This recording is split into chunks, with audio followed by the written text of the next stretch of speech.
A'udzubillahiminasyaitonirrajim. Bismillahirrahmanirrahim. Teman-teman, kali ini saya ingin membahas perihal darah-darah. Katanya di sini ada teriakan, ada komando untuk siap berdarah-darah, untuk siap menjadikan istrinya menjadi janda, apalagi dikait-kaitkan antara politik dengan agama. Siapakah ini yang mengucapkan? Yaitu Bahar Smith. Ada satu video di mana Bahar Smith ini mengajak umat untuk menangkan salah satu pasangan presiden. Hukumnya wajib, bukan cuma Bahar Smith. Kalau di sini berkaitan dengan agama ataupun akidah, fikih, syariat dan lain sebagainya, maka tentunya ketiga pasangan ini sama-sama muslim. Meskipun di balik mereka ada orang non-muslim yang mendukung. Toh adapun orang non-muslim yang ikut menjadi salah satu pemilihan di ajang pilpres ini tentunya juga boleh. Karena tidak ada larangan di dalam hukum negara orang beragama apapun untuk menjadi seorang legislatif, pemimpin. Ya, gak ada larangan itu. Entah orang Hindu, orang Buddha, orang Kristen dan lain sebagainya. Atau kepada pemilihan-pemilihan seperti ini politik, itu sah-sah saja karena negara kita bukan negara Islam meskipun mayoritas Islam. Begitu.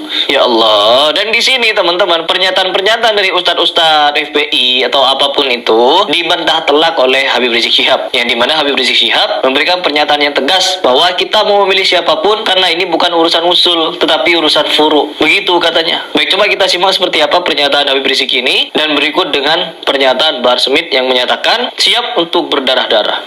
Udah mau perang. Pokoknya pilpres ini perang bagi Bahar Smith. Nauzubillah min dzalik. Partai lain bagaimana, Beb? Ya udah jangan dipikirin. Mikirin yang 4 aja pusing. Iya, Bu. Kira-kira jelas gak, Bu? Jangan saling, kalau umpamanya ibu tetap punya pilihan nurani, enggak. Saya nggak cocok dengan yang 4. Saya tetap mau pilih partai lain. Itu hak ibu. Nggak boleh ada yang maksa ibu. Betul. Nggak boleh ada orang mencaci maki ibu. Nggak boleh. Wah. Nah, bagaimana dengan Bahar Smith yang menyatakan siap berdarah-darah? Artinya apa? Wajib hukumnya itu. Bahar Smith mewajibkan, sedangkan Habib Rizik Syihab tidak, malah membebaskan. Terus di sini yang mau diambil fatwanya, fatwa siapa ini? Allah, ulama.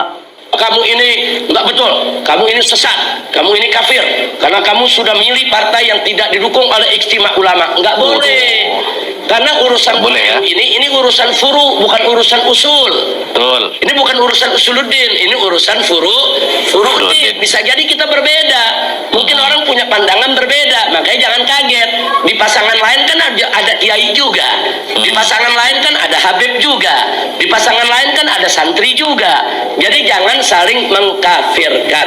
Nah, ibu-ibu di sini nih, kalau ada enggak Habib, kalau saya mau ke 02 atau saya mau ke 03, itu hak ibu. Enggak boleh saya paksa. Ibu awas. Ibu kalau milih ke sana ibu kualat. Ibu kalau milih ke sana enggak. Calonnya semuanya muslim.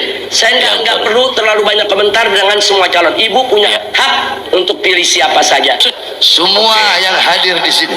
Nah, semua. Ingat, saudara-saudara. Ini peringatannya teman-teman. Dan sekali lagi, perbedaan ini mungkin saja hanya ada di media sosial. Kita tidak tahu apa yang terjadi di dalam FPI-nya atau di dalam komando Habib Rizik Syihab di dalam menginstruksikan untuk memilih siapa. Karena apa? Biar terkesan netral. Padahal kita bisa lihat sendiri bahwa orang-orang FPI atau orang-orang mereka ini mewajibkan pengikutnya atau umat untuk memilih 01. Terus di sini apakah saya memilih 02 atau 03? Tidak juga. Kemarin juga saya bahas itu Fuad Pleret yang katanya diutus Nabi Khidir untuk memenangkan Ganjar.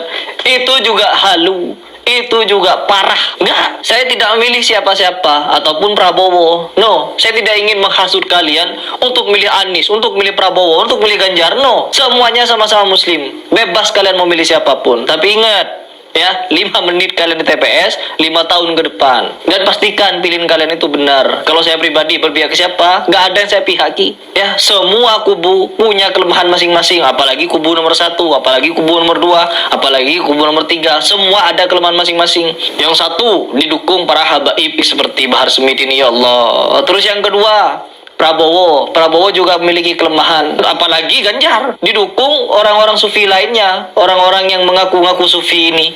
Mereka katanya diutus Nabi Khidir untuk menangkan Ganjar. Aduh, nggak tahu saya mau ngomong apa pilpres ini. Halus mau ikut andil. Lanjut. Suara-suara kalian yang menentukan nasib ke depan Indonesia, baik buruknya bangsa, bagus atau rusaknya bangsa.